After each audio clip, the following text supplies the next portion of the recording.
Okay. Ready, set, go.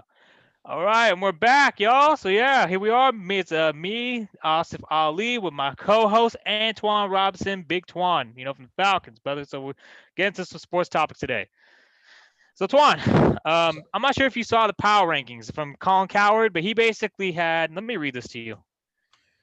So actually, no. Actually, let me first start off with this. The Panthers are playing the Rams right now, and the Panthers. It's not the Panthers. The fuck. I keep associating Cam Newton with the Panthers. The Cam Newton's on the Patriots. I keep saying the Panthers, bro. You know what I mean? It's Yeah, just I know. hard, because he was the face of that franchise for a decade. I can't like. It's like Yeah, it's like Washington football team. I've been saying Redskins for every single episode I have to reference them in. I can't separate the two, because the Washington football team, the fuck is that? Cam Newton and the Patriots. I'm not used to it. You know what I just mean? like you're not, just like nobody's used to Tom Brady and the Buccaneers. Bro, I'm telling you, man, Tampa Bay, Tampa Bay will never resonate. Oh man, so let's get this shit going. So, yeah, Cam Newton's playing right now. Where's my? I can't even get to it. Oh, here we go. I'm gonna use my laptop to kind of get current NFL scores and current NFL action. Let's go right there. New England Patriots Thursday Night Football. What we got right here? So yes, we got the Rams are up 10-0 against the Patriots. 10-0. And what quarter? It's only the fourth quarter. No, first quarter. First quarter First quarter, with 10. 5 minutes, 16 seconds left. Okay. So what's your reaction to that, Twan? Shit, tell me. Talk to me. Oh, I don't know. I haven't really been following football this year. With COVID, everything. Yes, I have been following my Bears because I'm Yes, Bears, sir. and it's kind of hard to follow them in Arizona. But when I do catch them, I try to. But I don't know. I don't know. I feel like I don't know. Patriots. I feel like Patriots are going to be in the playoff picture, right? Yeah. Yeah. You could never count them out, right? You Bill can't. Belichick is the evil genius. Yes, sir. uh, you can't even count them out. Can't even count them out this game. It's a two possession game. It's Yeah. Bill Belichick. He's the best at situation football. 100%. 100%. And I think the reason why I agree with you, I agree, but then I need to see how they do today because this is like a legitimate test. They've won 3 straight. The last 3 they've won. You know what I mean? Right. So now they're at 500. I need to see them win this game because it's a quality opponent. The Rams are Aaron Donald, and it's a playoff I team. feel like the Rams are suspect on defense, right? Yeah. You can beat them with one play, and it's Rob's favorite play, right? Which play is that? This 7-3-7, right? 737. Right? Yes, sir. It's the middle of they're running cover 2, right? Yes, sir. And they always drop their linebackers out into the flex, right? Yeah, yeah. More like a cover 4, right? Cover 4, yeah. Right. But if you watch it, I know you probably watched the game where the 49ers beat the shit out of them, right? I did, both of them. How did they beat them? They beat them with 2 routes. Debo usually ran the post. Yep. George Kittle came right behind him with the dang drag. Exactly. And ate them alive the whole game. Mm-hmm. The next week, the Bears played them. Nagy only exploited that one play, right? But every week somebody exploits that weakness in their defense. Yeah. Yeah, they had the speed. Yeah, they got one of the top 10 players in the league, Aaron Donald. Yeah. But their linebackers and their safety are suspects at times. Yeah, Johnson is a dog, right? Mm-hmm. Yeah. Well, he can get there. But you throw underneath him all the time, and he won't get there. Yeah, you know what I'm saying? Like Johnson. That's how teams been beating them. Then running the ball, doing the skinny post. When they do the smash contest, skinny post, and like I said, Rob's favorite play. When the 49ers played them, they ran that play 7 times in one series. Yeah, 7 times in one series. One series. One series. I mean, and to that point, the listeners who don't know the 737, I'm not going to tell you because that's a Falcon thing. But basically, what it means is that you have a soft zone, and kind of what Twan was alluding to. The open man runs the post. The underneath man runs the drag. So that leaves you that kind of open that expands the field. And with Kyle Shanahan's offense, that's basically what was effective because George Kittle, Debo Samuel, Brandon Ayuk, and Kendrick Bourne are these Swiss Army knives, kind of like us with the Falcons, where they can play different positions. They're basically versatile. They're too versatile in that offense, you know. And when you attack a zone and you attack cover two, kind of what Twan basically just said, you have that option when you can stretch out, when you can stretch out the corners. And we were talking about the Super Bowl when Darrell Revis talked about Richard Sherman, and then you called me out. You're like, hey, bro, like, if Revis got a point, Revis got a point. Sherman been behind the zone for way too long, and just wait. And listen, since you brought that back up, yeah, I love Richard Sherman. Yes, sir. You know this, right? I've been an LOB fan since he was in Seattle, right? Yes, sir. When Trent Richardson punched the shit out of him, right? Like, I love the fucking trash talking quarterback, right? Trent Williams, boy. Right? I love fucking Darrell Revis too, right? Yes, sir. But when he said, hey, if you want to consider yourself a number one corner, you have to travel. And that's true, right? Yeah. Why is that true? Yeah, to your argument, you said Stephen Gilmore, he's his own corner, right? Yeah, but he traveled. Exactly. Bill Belichick or Steven Belichick, that's Steven Belichick is the defense coordinator, right? Yeah. His son, right? He makes him follow their number ones because he's that type of player that even though his skill set is best in zone, he can travel. He's good enough in man that he can travel, right? Yeah. Everybody knows Seattle ran cover 3, right? Because they had Earl Thomas, right? Mm-hmm. He erased all the bullshit that fucking Richard Sherman and Brandon Barrow gave up in fucking man coverage, right? Yeah. Another player in the league, the Bears run the same defense that the fucking Seattle ran, right? Yeah. When they went 2 years back. Mm-hmm. Everybody knows Kyle Fuller is his own corner, right? Yes, sir. Kyle Fuller. Right? But yes. he has that cover 3 ace in Eddie Jackson that can erase the bullshit when he messes up, right? Mm-hmm. So to that argument, yes, I love Richard Sherman, but maybe he always hid behind the zone because he don't have quick feet. He don't anymore.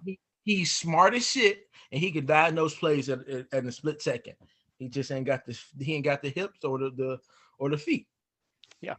And I think to your point about LOB Richard Sherman versus 49ers Richard Sherman, I think over time his skill, his feet and his hips kind of diminished, because because when you're playing at an elite level for that long, for almost damn near 10 years, and by the way, the last decade he led the league in interceptions for that entire decade, like 53 to however many it was something insane.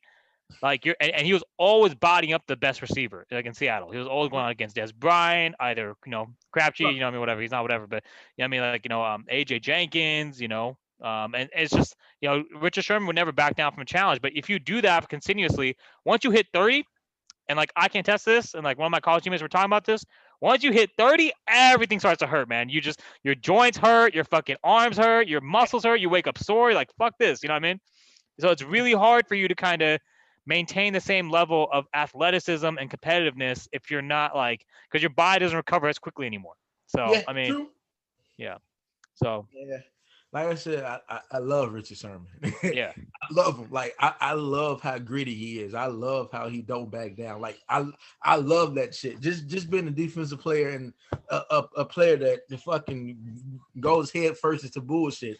Like he to me, he feels like he has the body of a cornerback, but the mentality of a lineman, right? 100%.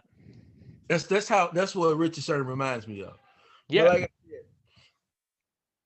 I agree with Darrell Revis because he did it for years, and even when he was on his downhill spiral, he still locked up number one receivers. Always, yeah, always. Like everybody always say, like, oh, he was just pure man. No, he wasn't pure man. He was great at man and good enough at zone that you couldn't see his flaws. 100%. Like 100%. every lockdown corner in the league is great at man and okay at zone. Yeah. Like Marcus Lattimore from the Saints, great at man, okay at zone. Right. Jack Rabbit, great at man. Same team, right? Yeah, exactly. Like great at man. Nathan Vasher when he was at the Bears, great at man, okay at zone. You know what I'm saying? So Tim Jennings, great at man. He was a lockdown corner for a couple of years when he was here, right? Or Talib from the Broncos. Well, I don't know where he at now, but when he played for the Broncos, or Chris Harris, great at man. And they were called, and every analyst, all media said these are the shutdown corners, right? Yeah, Because 100%. they were elite. They were great at man, but they were actually able to play zone too. So it wasn't really a drop off. 100%. And I think also one thing to consider Jalen Ramsey too. Jalen Ramsey, great at He's man, okay at zone, and he's that's what. fucking great at zone and okay. Yeah. I don't know how to say it. He's fucking fantastic at man. He's smart enough to play zone. And Right. he wants to put his nose in fucking everything. 100%. He does. I think Jalen Ramsey is one of those guys who just will never back down from any challenge. Richard Sherman kind of had that early on in his career. Like when he first broke into the league, LOB was hot. I feel like Jalen Ramsey is trying to fill Deion's shoes. Him being from Florida State, just hear me out. Him being from Florida State, and Deion was the best DB in Florida State for a long time. And then now he when he came out in the draft, everyone's like, hey, he's the best fucking corner within the last 15 years. Yeah. Right. Now Deion's coming back to campus. Now all that pressure on you to work hard and bust your ass to keep this image that you had as a rookie. You know what I'm saying? Yeah, 100%. So he has the skill set, and he has the smart. But I feel like his work ethic make him so good. 100%. And I think that to that point, when you have that kind of standard that you want to live up to, when you come out of a school like FSU and you want to kind of emulate the best player, or maybe not the best player. I mean, the best player. The best player. Best player in FS in school history. Then you pretty much got to, just basically just like come in with that dog mentality every single week and just say, I'm gonna come here and I'm gonna be the reason we win this game. You know what I mean? I'm just gonna be the reason the best receiver does not get more than however many yards it catches on today. Yeah. So this is when I figured out. This is when I realized, or I accepted that he was a dog. When he shut down Gronk, like, oh my God, bro, go preach. This is when I'm like, okay, yeah, he a dog. Like he got a little dog in him. This is what everybody knows. No linebacker is quick enough, right? And no safety is fucking strong enough for Gronk, right? Yes, sir. Right? If you're quick enough, you might not be strong enough or big enough, but you textbook tackle the man, or you make sure you get that right when he about to catch the ball and make him tense up. Like you're doing something. Yes, sir. like when he passed that test of shutting Gronk down, and told Gronk, like, bro, you trash, your ass. He did. And like kept getting in his head, because everybody knows football is 85% mind, 15% strength, right? 100%. Like once and he uses getting in people's head to go with his elite athletic abilities. Yeah. And I think to that point, remember before the game what he said, I don't think Gronk is as great as people think he is or say he is. And to him, he made himself show that. Yeah, he did that in 2018, and that was a season that I got to see Gronk and the Patriots come play at the Bears. That was the season that you're talking about when the Bears made the playoffs, 12-4. And then Tom Brady, and I was talking about this on my last episode. Tom Brady, the Brett Favre made a statement yesterday where he said Aaron Rodgers is the most talented quarterback, and our greatest player. But Tom Brady is like the most productive, meaning that Aaron Rodgers has the most talent, but Tom Brady was the most productive just based on resume, accolades, and accomplishments. So basically with that, if you think about it, like Gronkowski, like Gronk being able to be Tom Brady's weapon for production. He was his primary target for the past decade, and he still is in Tampa Bay. It just kind of tells you a lot about Jalen Ramsey's ability. If he's able to just lock down that dude, like he basically said that this dude is not that good. I'm going to go out there and show you guys why not. And he went out and did that. And then the next week, everyone's scratching their head like, oh my God. And they said, was Jalen Ramsey proven right? He's like, yes, he was proven right, because you locked the dude down. You can't say nothing at that point. So, yep. It's crazy, bro. But They're to in your saying about Brent Favre and Aaron Rodgers, right? I Yeah. have always said, and everybody used to say, "Hey, you're a dumbass for saying this." Have always said, talent-wise, Aaron Rodgers is GOAT, right? 100%. Patrick Mahomes is questioning that now, right? Yes. But I have always said Aaron Rodgers is GOAT talent-wise, statistical-wise, and stat-wise, and production-wise is Tom Brady. Everybody used to say, "Bro, you stupid. He got 6 rings." Yeah, but the system he was in got him 6 wins. Like all he got to do is get the ball to his playmakers, right? And that's simple. That's what a quarterback do anyway, right? Mm-hmm. But talent-wise, I have always said Aaron Rodgers. And you know I hate the Packers. 100%. You bears till you die, bro. I mean, with the exception of, it's funny, I forgot to mention this. You're in Chandler. Your favorite player, your idol, T Sizzle, is actually from Chandler. Really? Yeah, Hamilton. He went to Hamilton High School, I think. Yeah, Ooh. over there in Chandler. Yeah. So yeah, I mean, it's just like, and I mean, but yeah, to your point, Aaron Rodgers is the most talented. I talked about this last segment. It's like Randy Moss versus Jerry Rice. Jerry Rice has the most accolades. You're not going to question the man's accolades or his records because they're basically unbreakable. But Randy Moss, right? If you watch him play, you're going to say, whoa, this dude is like legitimately the best I've ever seen play, right? So it's I almost feel like I don't know how people will take this. I feel like Julio could have took the title from Randy if could he have. stayed healthy. Yeah. If he hurt too much. He always have a soft tissue injury. Yeah, and I mean, it's funny because like Julio could have done it, but he couldn't get into the end zone at all. Yeah. So Like that's 300-yard games, like 300-yard games and no TDs. It's like no TDs. I like okay. So but Randy and To, the reason I wore 81 was because Randy Moss in New England during that time because I'm my senior year in high school, and then watching that, obviously, it was like okay, cool, like I want to try to emulate that. I may not be able to, but that to me is kind of that to me is my standard of like receiver. And I did see Jerry Rice play when I was a kid. I mean, being here from the Bay, being able to grow up with the Niners during the glory days in the '90s, I got to see him play. But Randy Moss, when I saw him break into the league, I mean, bro, I was like, what the fuck is this shit? Like this man is fucking jumping over people. He's jumping over Charles Woodson. He's jumping over like a fucking Champ Bailey. He's jumping over all the league's premier corners. And then Darrelle Revis, to your point, Darrelle Revis. Do you remember that game in 2010? What was it?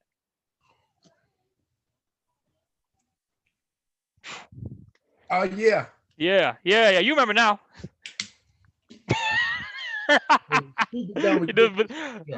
The man just was. You've never seen anything like him. I still have not seen anything like Randy Moss ever.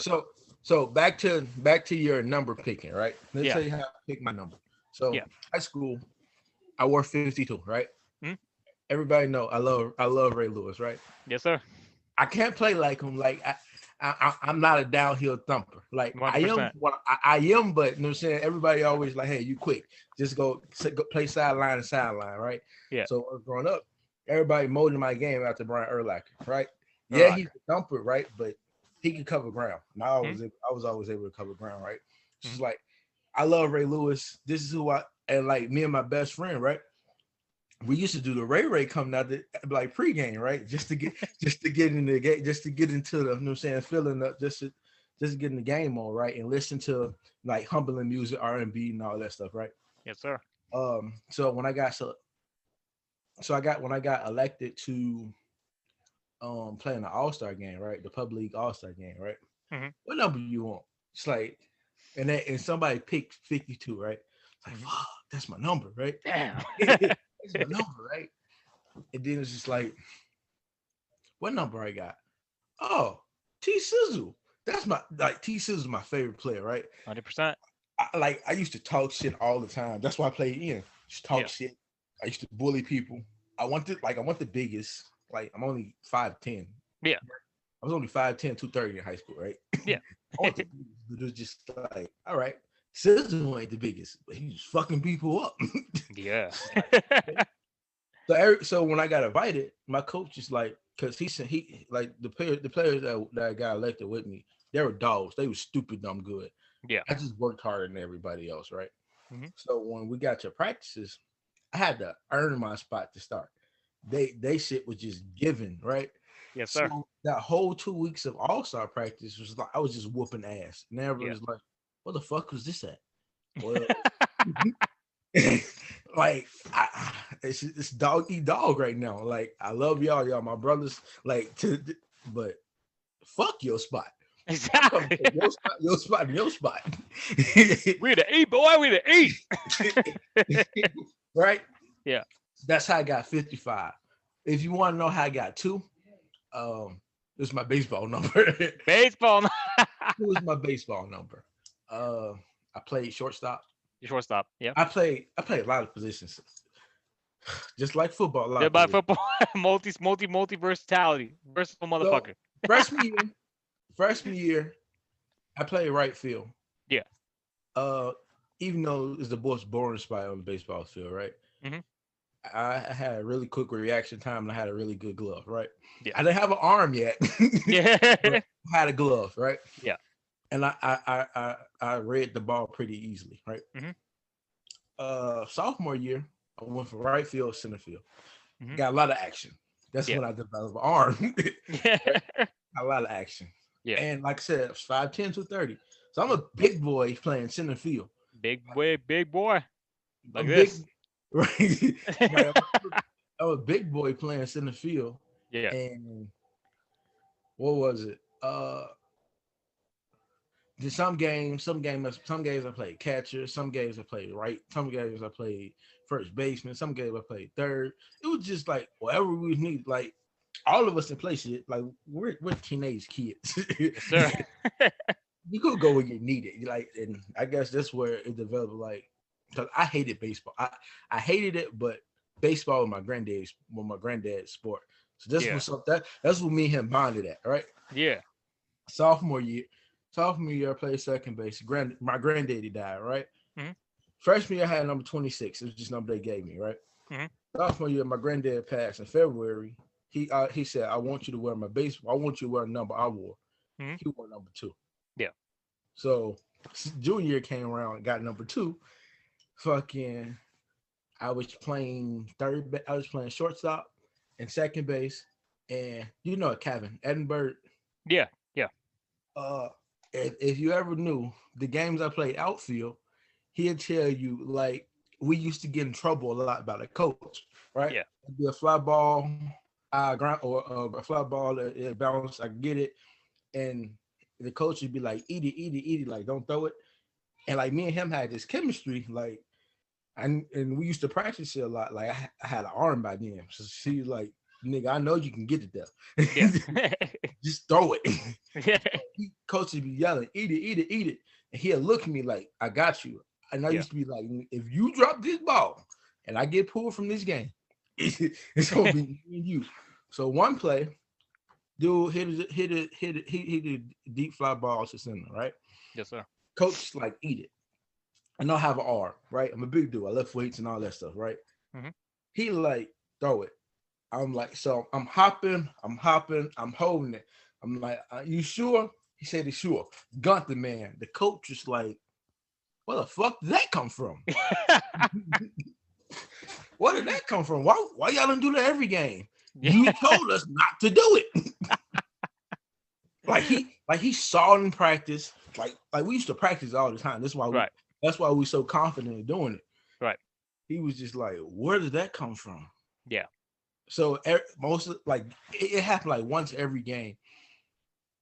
I get it. I look for him, like, you know, you listen to the coach, right? Mm-hmm.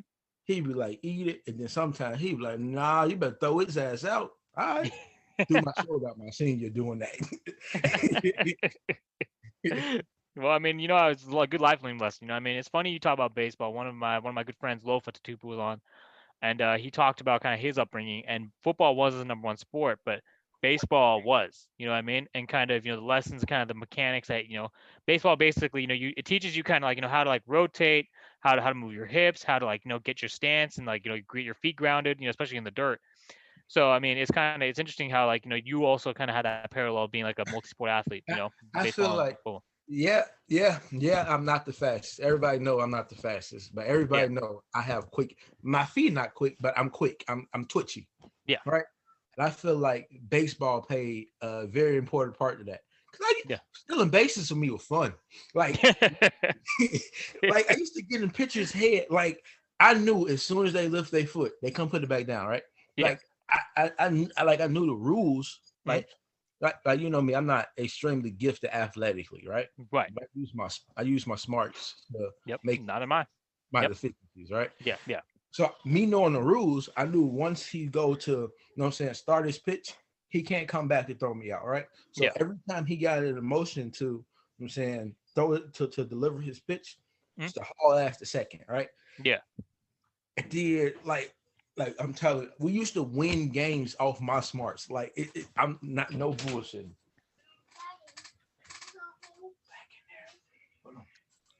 Hold on, bro. Yeah, you good, bro.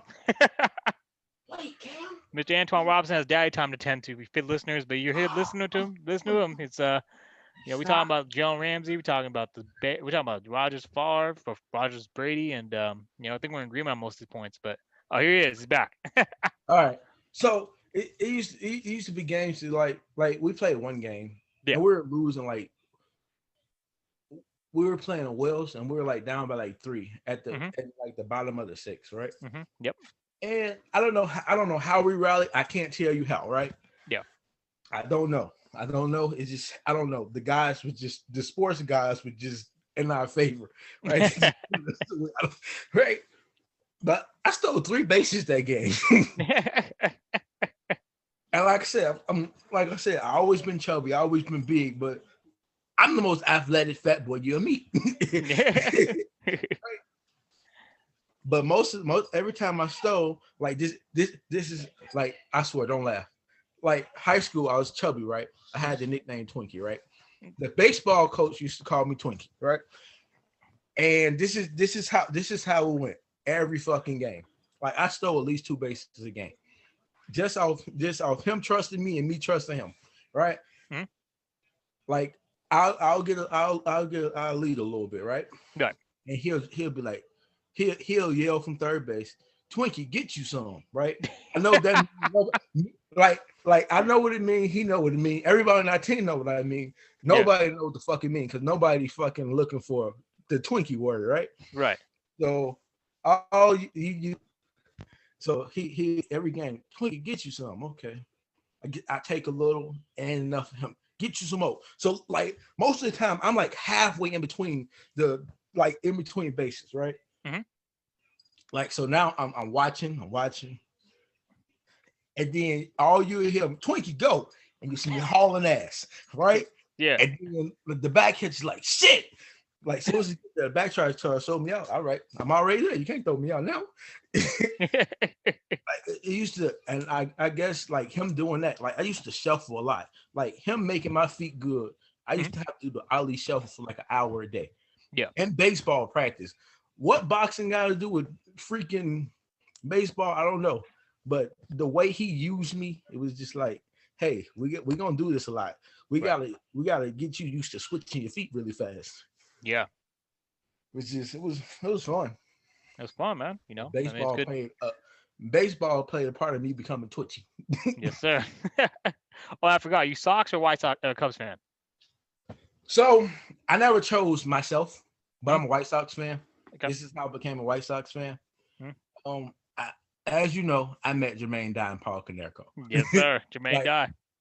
Have you know me, you know me, you know what, you know what was Paul Konerko saying? I don't run, I try. Yep. And you know that's why I say all the time, right? Yeah. But, I was 12. Well, I don't know how old I was. 12, 2005 when they won the World Series, right? I was 12. My auntie Margarita, which is my uncle's wife's sister, I don't know what she works as, but she used to deal with professional athletes a lot, right? She wasn't like a sports analyst or anything, or manager or anything, but her job worked with the White Sox a lot. And she said, and it was around that time when, hey, you like the White Sox or like the Cubs? So I got to eat breakfast with the White Sox before they played Twins, the Minnesota Twins. Right? That year they won, right? So I got to eat breakfast with them, and she introduced me to Jermaine Dye, Wow. and it was amazing seeing somebody that looked like me playing a position, playing baseball. playing pro. Yeah, exactly. Right? So it was just like that experience just made me a White Sox fan. So I really never got to choose who I wanted, but that experience kind of helped. 100%. Listeners, you heard it. Jermaine Dye Jr., aka Antoine Robinson. And we will close out that segment with that note. Thank you all for tuning in for that segment. No problem. Welcome back, y'all. And now we got to know Mr. Twan a little bit more. Now we're going to talk about the NBA, and we're going to talk about current headlines and news. So, Twan, I'm looking at this NBA player rankings list, and number 1 is LeBron.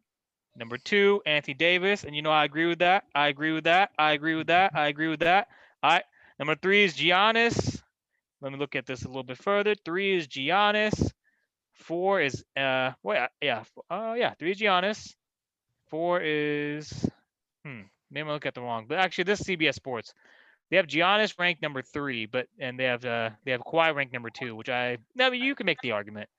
But then let me find the other one because I think the ESPN ranking, because I think this is CBS Sports ranking. So let me just get up the ESPN, because what happened was they were talking about it on Coward. They had Giannis ranked number 3 behind AD and LeBron, and they had Steph Curry ranked number 8, and they had Damian Lillard ranked above Steph Curry. And so, I mean, you know me, I agree with the number 1 and 2. I thought the Clippers were a bunch of fake dogs the whole season, and they proved that in the playoffs. So, but I want to get your thoughts on it. As you know, I'm not a huge basketball fan. Yeah. So my opinions of this really won't be valid. I don't know. Like, I like Anthony Davis. Yep. Okay, look. I'm not a LeBron fan. I'm not a LeBron hater, right? Yeah. I respect this game. I respect greatness, right? 100%. Right? Yeah. Yes, I wanted the Lakers to ring. Yes, I wanted the Lakers to win a ring because of Kobe, right? Wow. Right? Because Cam runs around here shooting Pampers in the garbage can, yelling Kobe. So if we all don't know, Cam is what? What number is Cam? 3 Cam or 4? is my second child. She's 4. She's 4 years old, and she likes to do this a lot. She likes to say Kobe, but she also likes to say James. Anyways, go ahead. Yeah. So I guess I wanted the Lakers to win for that reason. Mm-hmm. I really don't get into the debates about LeBron and Mike because statistically, and like Mike is great, but it's better. Yeah, I don't know. I feel like LeBron had more chances to have more rings. This isn't clutch to me. Like this is why I love Kobe. Kobe has a killer instinct. Big last shot. When the game is on the line, he produces, right? Right. I feel like LeBron is maybe smarter because he put other people in the position to make the last shot. You know what I'm saying? Like he wants to see other people be great, right? I understand that. I respect that.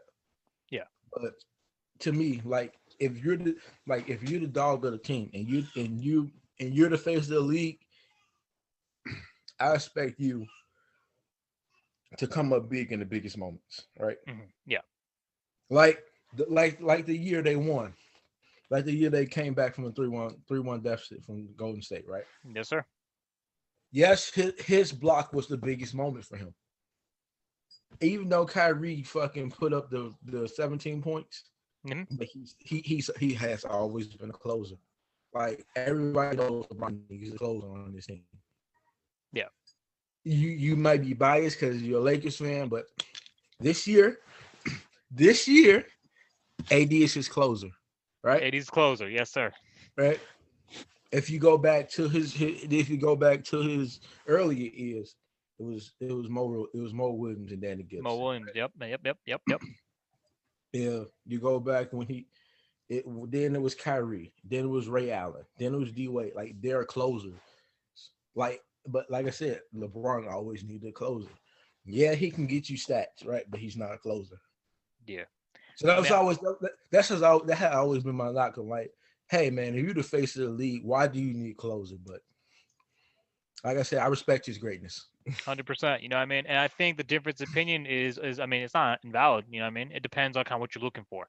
Well, how do you define greatness, right? If you're the Right, dog, you take the last shot, or if you're the dog, you make sure you win, right.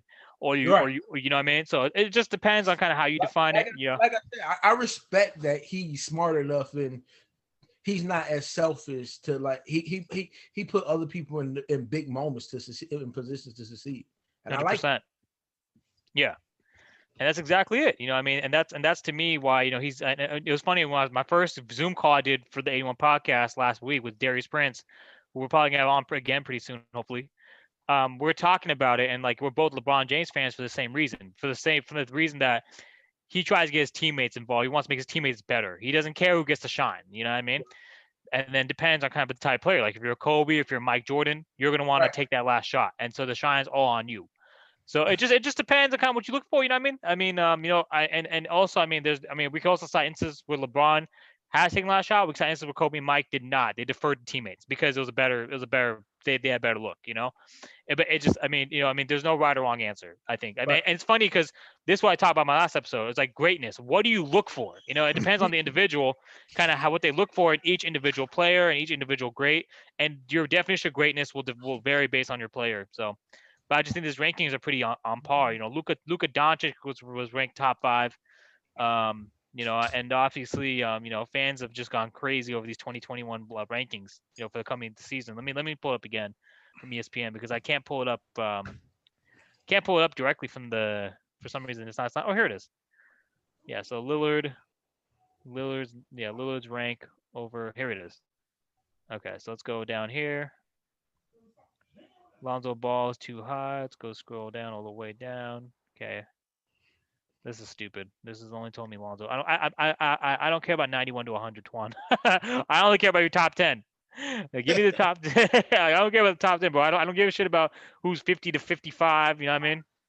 Like shit. Hey, I don't know. Listen. You I don't know, but I feel like every Chicago person will agree with this, right? Yeah.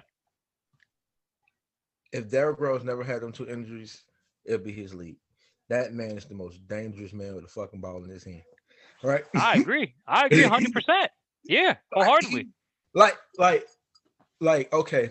Have you seen have you seen when him and Russ came in the league? He used to give Russ the flux. Yeah. He used to give John Wall the flux. Like he used to, man. Even now when his game developed, like he got a shot now, but he's the most unguardable player in the league, even with 2 100%. bad knees. Okay, so now I got the list up, Tom. Let me read this to you from top 10. 10, Nikola Jokic, the Joker. All right. 9, Harden, James Harden. 10 is Steph Curry. 7, Damian Lillard. 6 is KD, Kevin Durant. 5 is Kawhi Leonard. 4 is Luka Doncic. 3 is Giannis. 2 is AD, Anthony Davis, also Chicago Southside product. And number 1 is Mr. LeBron James. So, I honestly, I feel like KD and Steph are rated so low because the injuries every out the whole season. Yeah. Maybe that's why maybe that's why in the bottom half of the top 10. Yeah. But I don't know. Like I said, I'm not a huge basketball fan. Why I'm not a basketball fan? Basketball is my first love. I swear to God, I wanted to play ball, right? Yeah. I played ball 6th, 7th, 8th grade, right? Right. I played with Luther Head little brothers, by the way. Yeah. I played with Crandall, Johnny, and Jeremy, right? Okay. So basketball was first love, right? Yeah. I got to high school, tried out for the basketball team, and I guess I was a little bit too physical, right? Same. This is just how I was taught about the previous coach, right? Be a little physical, right? Yeah. Like oppose your will a little bit. So I was doing that, right? And me being a heavier guy, like I wasn't fat, but chubby, right? Yeah. Bigger than most. Bigger, yeah. And went through the 3 days of practices of tryouts, right? Mhm. And when guys kind of make cut, I got cut. He's like, I don't want you playing for my team because you fucking up my star players. Damn.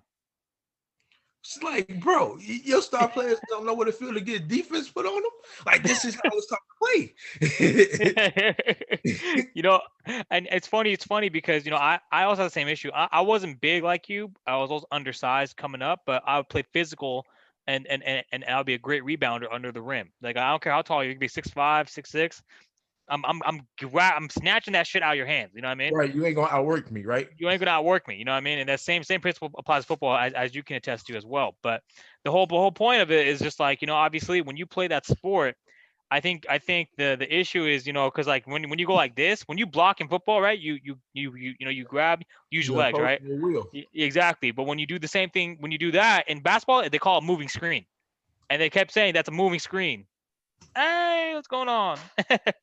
Really, Cam? Hey, that's Cam. What's Hey, up? Cam. What's up? Hey, the viewers, you can't see it, but Cam's waving to the 81 podcast. What? Yeah, let me finish, and I got you. Yeah, when I finish, I got you. Okay, I got you. Once I finish, I got you. Okay, deal. Wrap it up. All right. Yeah, go back in the front. So what you gonna do when I film for YouTube for my business? You're gonna come in and yeah, I know. What's that? Stop making videos. Okay, get out. Stop making Get out. BB, your daughter ain't listening. Get out, Cam. I'll be done in a couple minutes, okay? Go. Go. Lock the door behind you. And don't unlock it anymore. Or we're gonna fight. Viewers, you can't hear it, but Big Twan is doing some fathering 101. Man. Okay, what about say? I got a question. It's football related, Bears related, not Yeah, basketball. Go ahead. Right. Last 2 years, us witnessing 12-4, right? Hmm? You personally witnessing going to the game. Twice. I feel like, and I always said this, I feel like Matt Nagy is sabotaging Nick Mitsubishi, right? Why I feel like he's sabotaging him. Yeah, everybody knows nobody fucking had a choice of where Mitsubishi got drafted there, right? Mhm. He didn't have a choice, Pat Mahomes didn't, nor did Deshaun Watson, right? 20%. But all of them got the best of their situations, right? Yep. I don't mean to interrupt. Hey, brother. But I need you guys phone because your kids is hungry. Okay.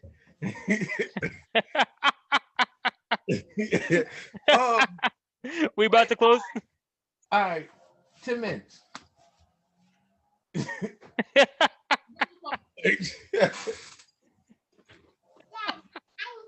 All right. Hurry up. All right. So, Listeners, if y'all heard that, that's Ruthie. Ruthie was one of the managers on the Falcons, one of the assistant managers. So, I mean, it's funny. It's funny, Twan. What do you call him? Your wife came in. Gabriel Martinez, Sunday's episode. His wife came in, and then what you said, 10 minutes. He said the same thing, 10 minutes. And I was telling him, bro. Okay, here's my question. All right. Go ahead. All right.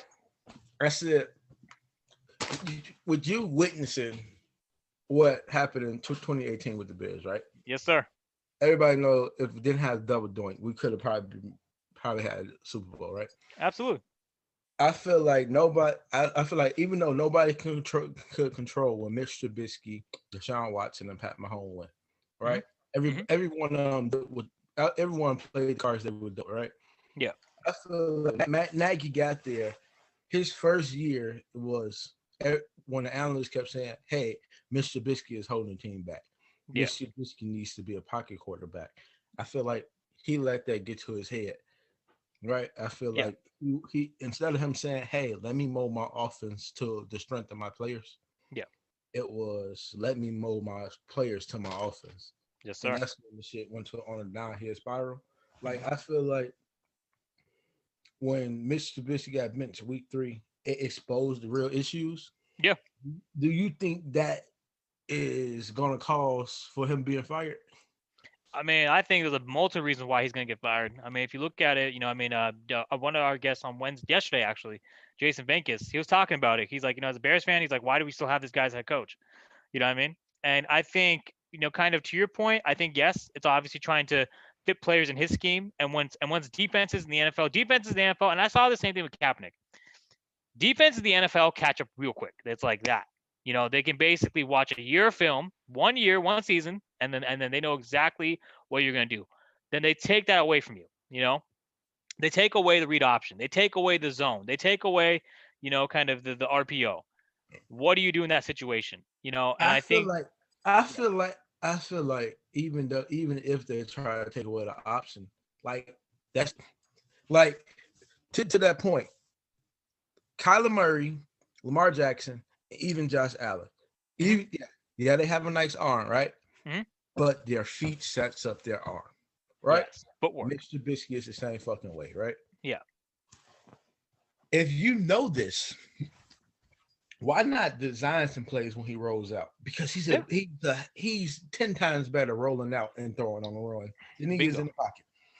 Yeah. Right? Like that's his strength. Everybody knew that was his strength. Yeah.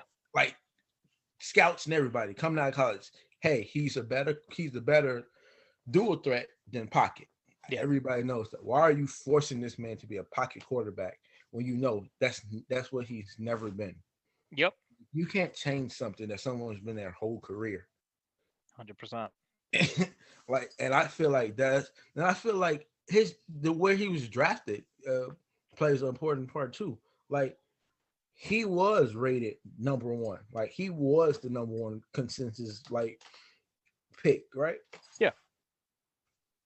Everybody, Deshaun Watson was 2, and Pat Mahomes was 12, right? Yeah. I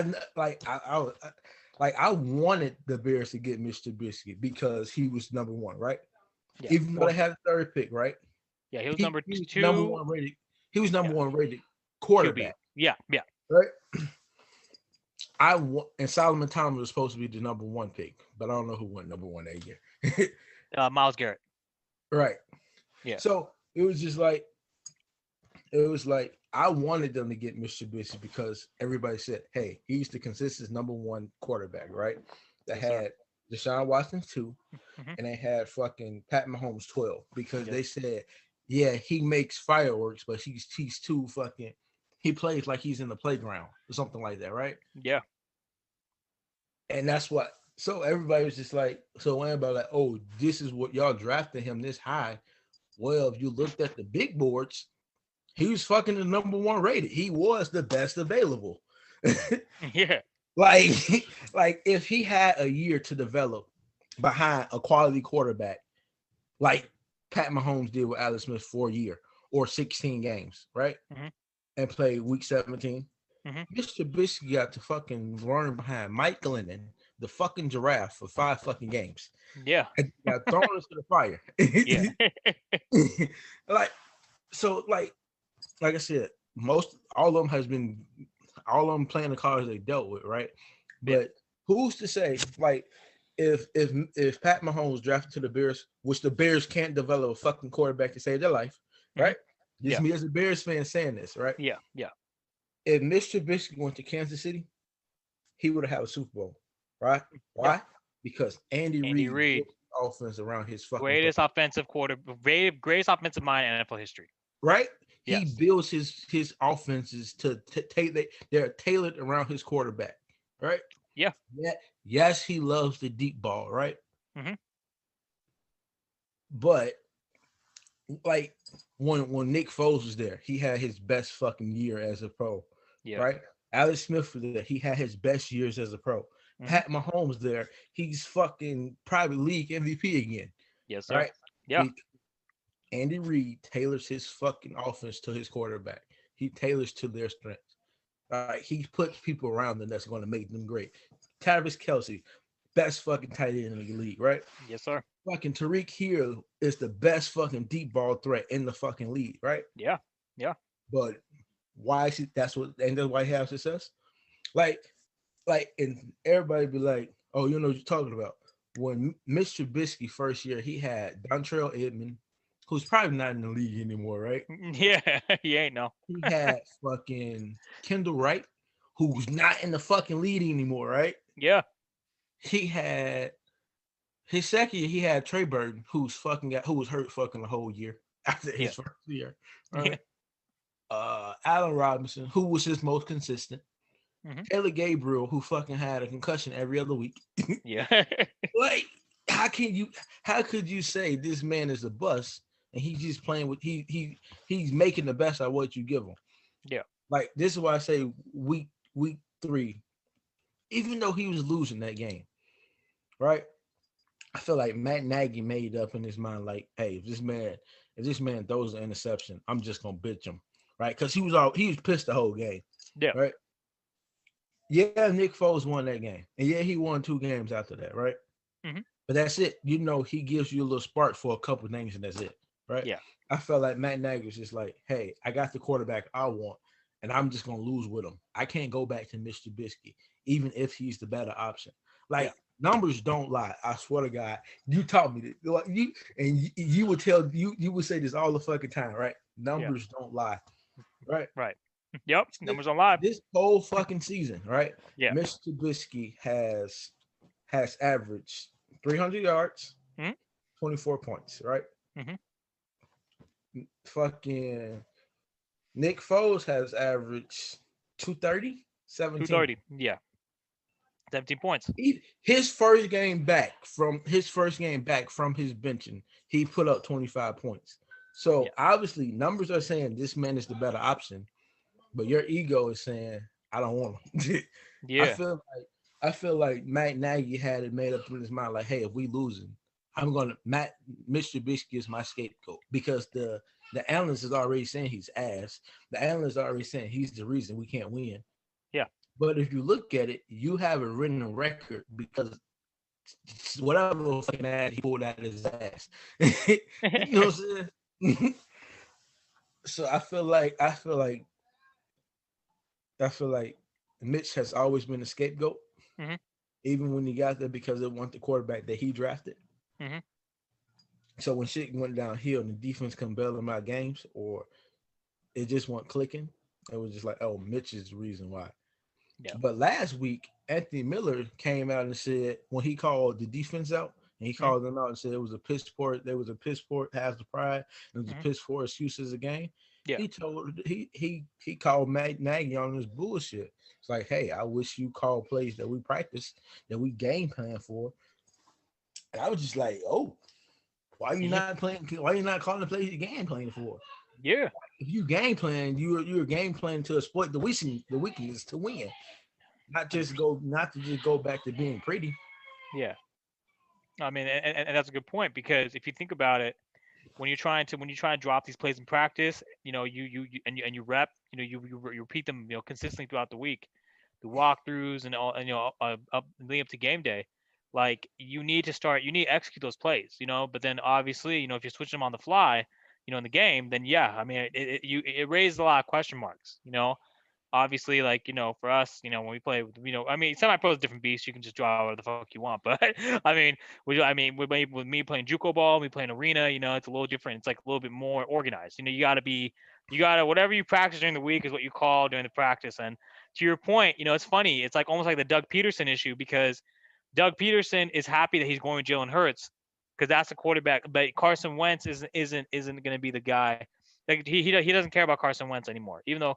And it's funny because Carson Wentz is still pretty serviceable, but Jalen Hurts gives you that little spark, kind of like what Nick Foles does, you know. So it's basically the same thing. I mean, I agree with you. I mean, I think it's you know, it's partially ego, it's partially thinking you have the answers figured out when you're not really looking at, you know, the numbers. Like I told you, like you repeated, numbers never lie, you know. And but you know, I mean, we'll have to see what happens, because I think either way, I mean, you may see a complete overhaul this offseason. You may see Pace, Mitch, and Nagy all they're basically all out because I feel like now you could quote me on this. yeah. Let Bill Belichick get Mitch Trubisky. That Ooh. man. Now we talking. All right, boy. All right.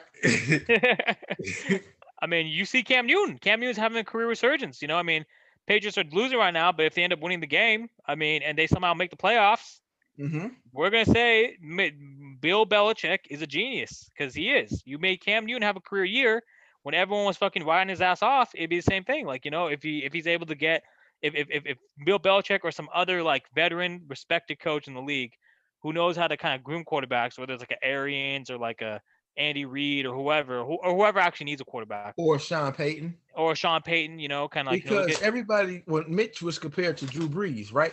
Yeah. But Drew Brees didn't hit his strides in his peak to year 5. Year 5, yes, and that was the year 5, and then he got traded to New Orleans, and then he started having his career.